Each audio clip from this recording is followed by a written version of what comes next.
মসজিদে ঢুকে নামাজরত মুসল্লিদের উপর হামলা চালানোর অভিযোগ উঠেছে। এ ঘটনায় মসজিদের সেক্রেটারি সহ 4 জন আহত হয়েছেন।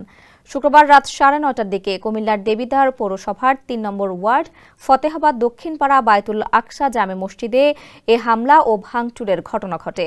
প্রত্যক্ষদর্শী মুসল্লিরা জানান, 1 মাস আগে মাঠে ক্রিকেট খেলা নিয়ে পাশের নয়াকান্দি গ্রামের ছেলেদের সঙ্গে ফতেহাবাদ দক্ষিণপাড়া গ্রামের ছেলেদের মারামারি হয়।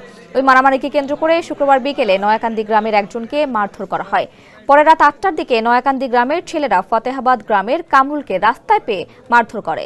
এ সময় কামরুলের সঙ্গে থাকা অন্য ছেলেরা প্রাণ ভয়ে দৌড়ে গিয়ে মসজিদের ভেতরে ঢুকে পড়ে। তখন নয়াকান্দি গ্রামের ছেলেরা তাদের মসজিদে খুঁজতে গিয়ে নামাজরত মুসল্লিদের এলো পাতারি মারধর করে এবং ভাঙচুর চালায়। স্যান্ডেলিনা সো রূপচর্চায় আভিজাত্য।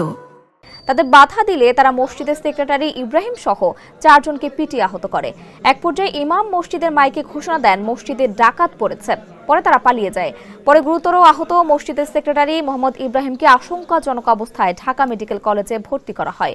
অন্যদের দেবিদ্বার উপজেলা স্বাস্থ্য কমপ্লেক্সে চিকিৎসা দেওয়া হয়।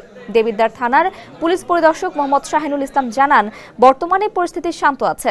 এ ঘটনায় লিখিত অভিযোগ পেলে আইনগত ব্যবস্থা নেওয়া হবে।